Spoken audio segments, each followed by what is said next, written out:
Reporte 100.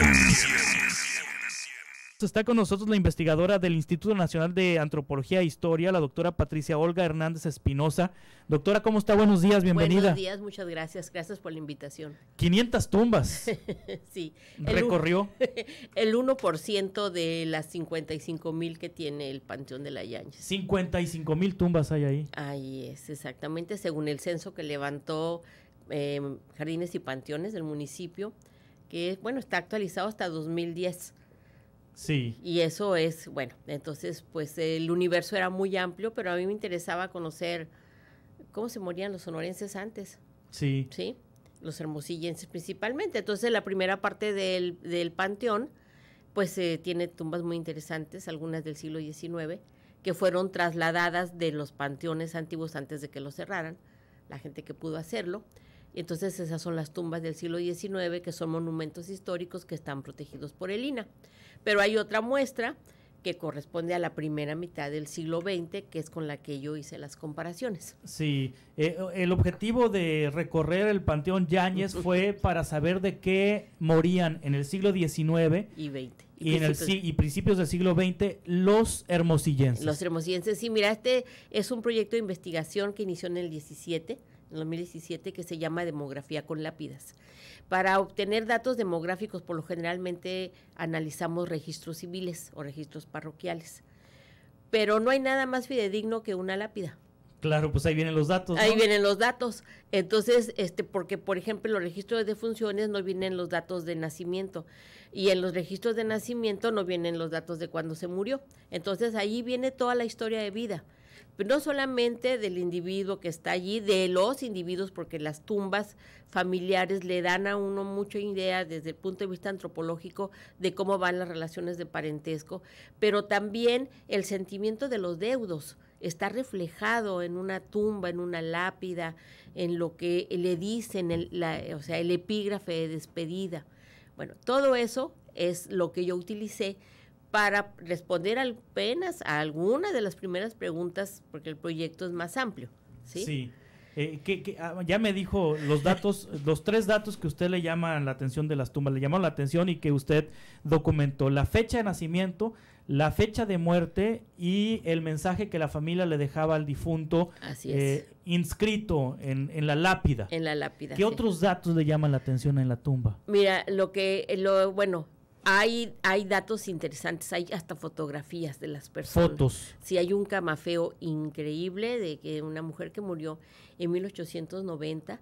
Entonces, el marido pone el retrato sobre la tumba y dice que se murió a los 30 años con 6 hijos. Dice, son datos que a uno le dan idea de la extensión de la familia, pero también del escaso, ahora sí que posibilidad de sobrevivencia de las mujeres del siglo XIX en edad reproductiva. Los riesgos eran muy altos. Entonces son datos que van salpicando, ¿no? Sí. Y que ese es mi trabajo. La gente moría joven entonces en el siglo XIX y en el siglo XX, a principios del siglo XX. Fíjate que curiosamente, aunque las muestras son sesgadas porque son al azar, la gente que yo del siglo XIX dura hasta los 99 años. Ah, mire. Son muy pocas, o sea, por la muestra, no quiere decir que eso sea, las que mueren en edades jóvenes. O sea, hasta 99 años. Hasta 99 años, y más o menos la media, o sea, el promedio de la edad a la muerte en el siglo XIX de esa muestra, que son son la mitad, como 240, son 60 años.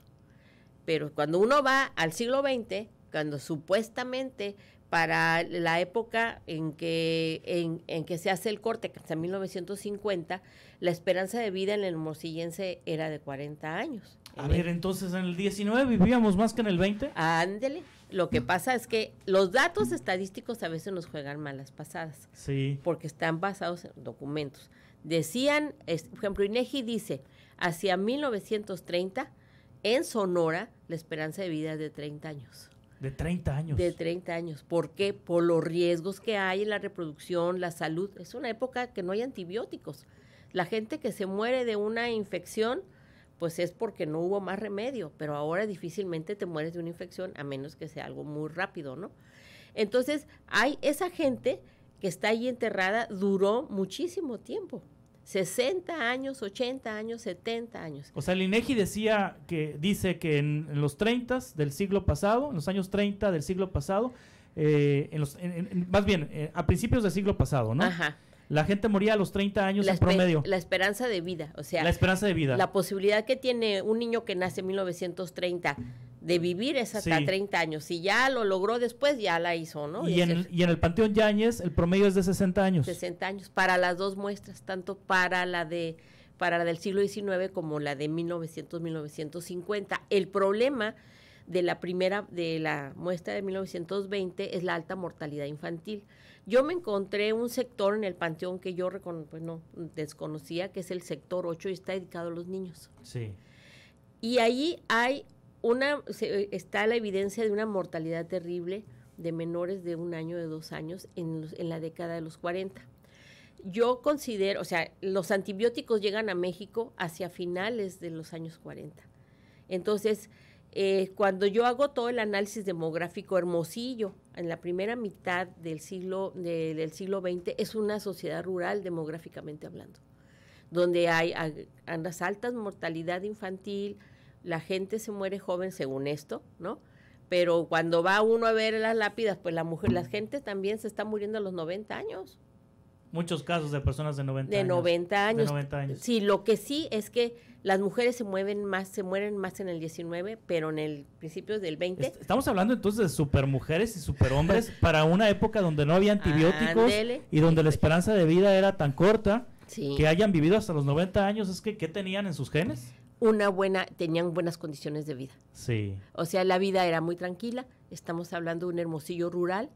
Acuérdese que en los 40 es cuando empieza el movimiento migratorio, cuando empiezan a llegar a Hermosillo o ya Sonora grandes grupos de personas que vienen de fuera. Esos son los que hacen que la población crezca.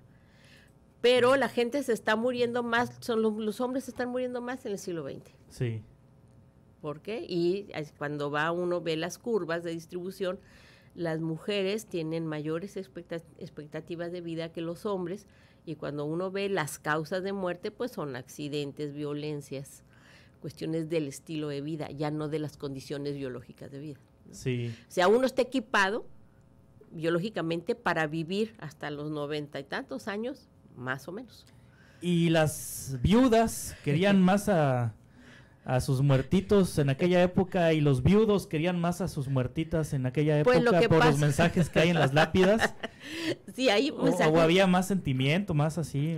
Más que nada hay muchos sentimientos de las personas jóvenes. Pues hacia sí. las muertes prematuras, ¿sí? Se nota el dolor, pero también en los textos se nota el dolor. Se nota el dolor de la gente, ¿no? Pero hay tumbas muy interesantes, por ejemplo, de las que fueron trasladadas del panteón de acá de Juárez, de la calle, o de la Comandancia, donde hay verdaderos monumentos donde está toda la familia. Y ve uno todo el linaje familiar y cuántos niños se murieron en el Inter y quiénes se murieron en el 18, porque en el 18 con la epidemia de influenza se murió mucha gente, aquí también. Todo eso se va leyendo en las diferentes lápidas, ¿no? Entonces, parte de esa información que tiene que ser mucho a nivel de difusión, yo no puedo hacer muchos números, muchas gráficas, es lo que voy a presentar en la tarde. Es la primera vez que yo presento resultados de este proyecto. Sí, hoy en la tarde lo presenta en una plática que pues es bien interesante. Entonces, vivíamos más.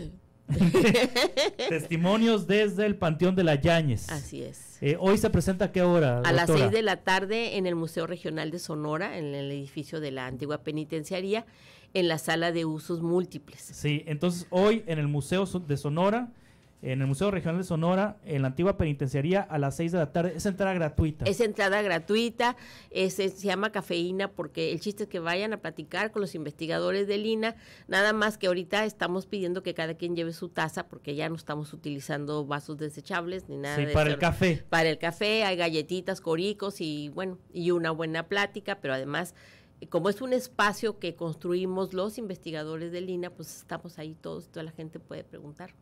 O sea, va a haber interacción con la audiencia. Sí, siempre hay interacción. El propósito de Cafeína es presentarle a los hermosillenses, o sea, ¿qué estamos haciendo? Exactamente. ¿Qué estamos haciendo? Qué interesante, qué interesante. Oiga, ¿y no la asustaron? No, hasta eso no. Al principio sí iba así como muy, no, muy recelosa, pero finalmente hay gente trabajando ahí. Que y no me refiero a los muertos, me refiero a los vivos. No, los vivos no, o sea, hasta eso nunca me encontré con ningún vivo. ¿Y con un muerto? Tampoco. Y hay tremendas historias. La tumba de Carlitos, ¿la vio ahí? Sí, como no, es espeluznantemente interesante, porque está llena de juguetes y de testimonios de personas que les ha hecho milagros. Carlitos.